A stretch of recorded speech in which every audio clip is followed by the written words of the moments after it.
আজকে নিয়ে আসলাম মোবাইল টেকনিশিয়ানের জন্য একটা ভালো খবর। তো মোবাইল টেকনিশিয়ান দেখেন আপনারা, এই নোকিয়া ফোনগুলো দেখছেন, আইটেল নোকিয়াগুলোতে লো টেম্পারেচার ব্যাটারিগুলোতে দেখায় চার্জিং ইস্যু করলে। তো কি করতে হবে, আপনারা একটা 10K রেজিস্ট্রেশন ঢুনতে হবে। তো 10K রেজিস্ট্রেশনটা কোথায় পাবেন আর কোথায় লাগাতে হবে, তারপর দেখবেন আপনারা লো টেম্পারেচার বা ব্যাটারি ইরোর বা হাই ভোল্টেজ এগুলো দেখাইলে চার্জ স্টপ হয়ে যায়, চার্জ নেয় না।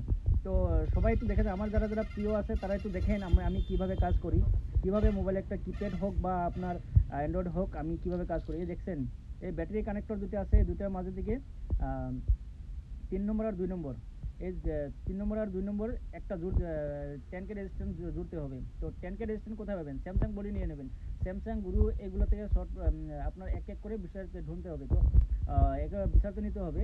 তো দেখেন 10K মানে আপনার 10K হয়তো 9.45 করে হয়ে যাবে। আপনি চেক করে নিলাম মাল্টিমিটার দিয়ে। মাল্টিমিটারে কোথায় রাখবেন, মাল্টিমিটারে রাখবেন 20K, ঠিক আছে, তাহলে 10K পাবেন, নাহলে 2K রাখলে হবে না। আমি একটা চেক করে নিলাম। তো চেক করার পর আপনারা ভালোভাবে চেক করবেন যাতে আপনার এখান থেকে মাদারবোর্ডে যত পয়েন্ট দেখায় তারপরেও আপনার দেখাতে হবে এখানে একে নাম্বার শো করতে হবে।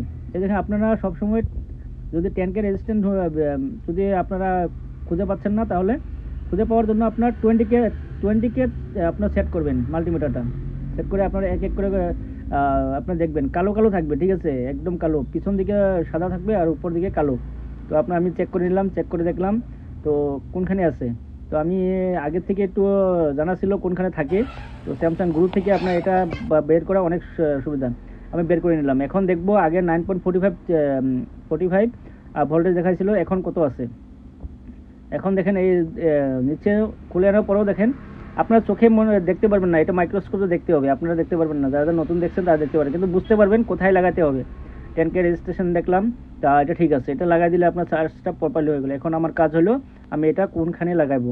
তো ব্যাটারি দেখেন 1 নম্বর 3টা ঘাট থেকে পিছনের ঘাট থেকে 3 নম্বর আর 2 নম্বর এটা টাচ করে দেবেন, ঠিক আছে। 10K রেজিস্ট্রেশন জুড়ে দেবেন, জুড়ে দেওয়ার পর আপনারা দেখবেন চার্জ নেবে, অটোমেটিকলি চার্জ দেবে। এখন আর কোনো